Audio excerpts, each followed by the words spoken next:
नमस्कार। तो यह वीडियो है खासकर उन बच्चों के लिए जो भी पढ़ाई कर रहे हैं, स्टूडेंट के लिए है जिनका बोर्ड एग्ज़ाम होता है 10th या 12th का। सिर्फ 10th और 12th का मैं बता सकता हूँ क्योंकि मैं सिर्फ, ठीक है, बाकी आप समझदार हैं। तो बहुत से नए बच्चों का ये डर होता है कि हम बोर्ड परीक्षा पास कैसे करें, बोर्ड परीक्षा पास कैसे करें। बहुत लोग ये घबराते हैं, यार हम जो पढ़ते हैं वो आता ही नहीं है, क्वेश्चन कुछ और आ जाता है बदल के, हम फेल हो जाएंगे, हम पढ़ नहीं पाएंगे, कितना वो याद करें यार। अक्सर ऐसा होता है कि जो क्वेश्चन हम याद करके रखते हैं एग्जाम में वो आता ही नहीं है। तो फेल होने का रीज़न मैं बताता हूँ। बोर्ड एग्जाम में फेल होने का रीज़न ये है कि आपने लिखा ही नहीं है। अब आप कह रहे हैं अरे यार भैया, जब याद ही नहीं था, वो चीज़ हम पढ़े ही नहीं थे, जो क्वेश्चन में आया था हम कैसे लिखेंगे। यही तो गलती है ना भाई, आपकी यही गलती है। इसी गलती की वजह से आप फेल हुए हैं बोर्ड एग्जाम में। हम लोग जब कॉलेज में थे, 12th या 10th में थे, तो हमारे सर ने बताया था। उन्होंने कहा कि देखो, हम लोगों ने भी यही सवाल किया सर से, सर बोर्ड एग्जाम है तो कैसे पास हुए, मतलब क्या करें। पढ़ाई तो हम सब लोग ये करते हैं, याद करते हैं, लेकिन अक्सर ऐसा होता है कि जिस क्वेश्चन को हम रट्टा मार के याद किए रहते हैं एग्जाम में वो आता ही नहीं है। तो उन्होंने कहा कि देखो यार बच्चों, बोर्ड एग्जाम का नियम है कि आपको एक भी क्वेश्चन छोड़ना नहीं है। उन्होंने कहा कि देखो, हम भी बोर्ड एग्जाम के कॉपीज चेक करते हैं, हर टीचर चेक करता है। जो भी टीचर बोर्ड एग्जाम का कॉपी चेक करता है वो कभी नहीं चाहता है कि मेरे हाथ से कोई बच्चा फेल हो, क्योंकि उस टीचर को पता होती है पढ़ाई की कीमत क्या है। उसको ये पता होता है कि अगर हमने फेल कर दिया, इसको नंबर नहीं दिया, तो इसका साल भर और नुकसान होगा। साल भर नुकसान होने का मतलब है वो बहुत पीछे चलता जाएगा। इसलिए कोई भी शिक्षक यह नहीं चाहता है, एग्जामिनर, कि मेरे हाथ से कोई बच्चा फेल हो। तो सर ने कहा कि पर गलती करते हैं लड़के, लिखे ही नहीं रहते हैं। अब जब लिखे ही नहीं रहोगे तुम, तो हम तुमको नंबर कैसे देंगे बताओ। तो सर ने कहा कि यही बात है, बच्चे लिखते ही नहीं हैं, और जो बच्चा नहीं लिखता है वही फेल होता है। उन्होंने कहा कि तुम एग्जाम का पेपर लेते हो, क्वेश्चन पेपर, पहले सबका आदत है क्वेश्चन पेपर आप रीड करते हो, अच्छी तरह से पढ़ते हो, क्या क्वेश्चन आया है क्या नहीं आया है, ठीक है। तो उन्होंने कहा क्वेश्चन पेपर बोर्ड एग्जाम में, स्कूल में जो हो रहा है उसका तो आपके ऊपर है, पर बोर्ड का उन्होंने बताया नियम बोर्ड एग्जाम में पास होने का। बोले क्वेश्चन आप पेपर हाथ में लेते हो, क्वेश्चन पढ़ते हो, ठीक है, आपको समझ में आ जाता है कौन सा क्वेश्चन आपको परफेक्ट आ रहा है, कौन सा क्वेश्चन नहीं आ रहा है। तो सर ने कहा कि जितने भी बड़े बड़े मतलब अधिक नंबर के क्वेश्चन होते हैं ना, अगर अधिक नंबर के क्वेश्चन में से कोई भी एक क्वेश्चन, एक दो क्वेश्चन आ रहा हो, तो उस क्वेश्चन आंसर को आप कॉपी में पहले लिखिए, पहले पेज पर उसी को लिखिए आप। ये बहुविकल्पी जो ऐसे टिक मारने वाला होता है, उसको उन्होंने कहा साइड में भी रखो, उसको पहले कभी भी नहीं लिखना होता है। उन्होंने कहा जो बड़े बड़े नंबर वाले क्वेश्चन होते हैं, अगर जो आ रहा हो आपको, उसको पहले पेज पे आप लिखिए। और क्वेश्चन तो लिखना नहीं रहता है, क्वेश्चन नंबर डालिए, उसके नीचे आंसर नंबर डाल के उसके नीचे आप लिख दीजिए जो आता हो आपको पहले।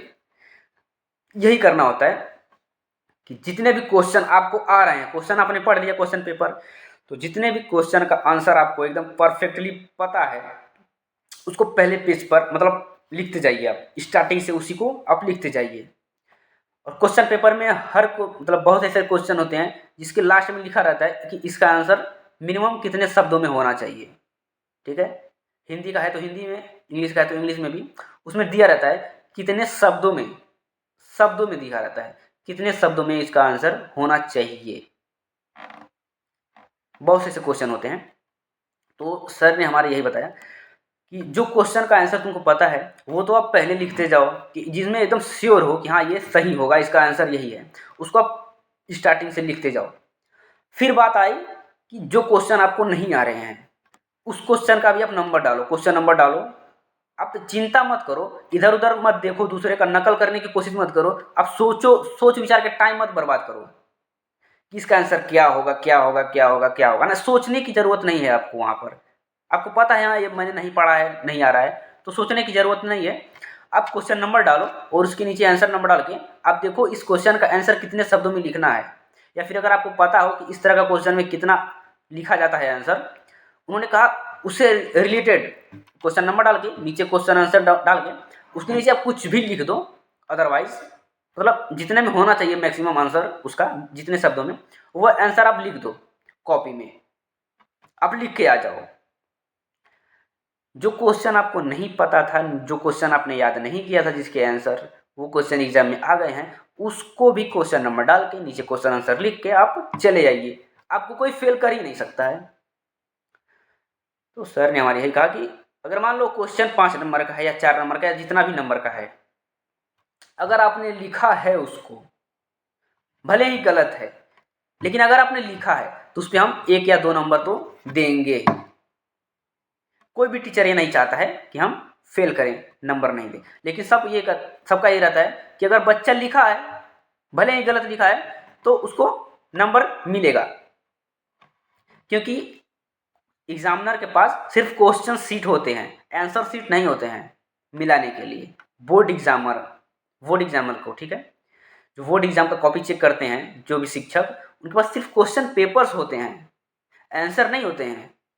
और किसी भी टीचर को हर क्वेश्चन का आंसर याद नहीं होता है, बस कुछ रिलेटेड रहते हैं, तो बस हाँ सही है नंबर देते जाओ। तो कम बेसी नंबर इस तरह से करके टीचर वहाँ पे नंबर दे देते हैं, जिससे कि बच्चा पास हो जाता है। तो बोर्ड एग्जाम में पास होने का यही सिंपल सा ही तरीका है भाई। जिसको डर लग रहा हो बोर्ड एग्जाम में फेल हो जाएगा, उसके पास इस वीडियो को पहुंचा देना, ठीक है, ताकि वो पास हो सके इस बार बोर्ड में। यही फार्मूला है, सिर्फ और सिर्फ बोर्ड एग्जाम में पास होने का यही एक फार्मूला ही है कि आपको कोई भी क्वेश्चन छोड़ना नहीं है। आ रहा है तो आप लिखेंगे ही, अगर क्वेश्चन नहीं आ रहा है उसको भी आपको लिख ही देना है। कुछ भी बना के लिख दीजिए, उसके नीचे क्वेश्चन आंसर डाल के, आंसर नंबर डाल के उसके नीचे कुछ भी आप लिख दीजिए। आप बेफिक्र होकर घर आ जाइए, और जब रिजल्ट आएगा तो आप चौंक जाएंगे कि आप अच्छे नंबर से पास हो चुके हैं। बस बोर्ड एग्जाम में पास होने का यही तरीका है, यही एक समझ लो ब्रह्मास्त्र है। बोर्ड एग्जाम में पास होने का यही एक ब्रह्मास्त्र है। तो अगर आप बोर्ड एग्जाम में पास होना चाहते हैं, या फिर आपका कोई दोस्त या आपके कोई जान पहचान वाला ऐसा है जो डर रहा है कि हम बोर्ड एग्जाम में पास नहीं हो पाएंगे यार, फेल हो जाएंगे, क्या करें, कौन सी पढ़ाई करें, कौन सी नहीं करें, उसके पास यह वीडियो जरूर भेजो और उसको बोलो कि इसको देख, तेरे अंदर कॉन्फिडेंस आएगा और तू बोर्ड एग्जाम में पास हो जाएगा। और चैनल को सब्सक्राइब और शेयर करें, वीडियो को लाइक और कमेंट भी। धन्यवाद।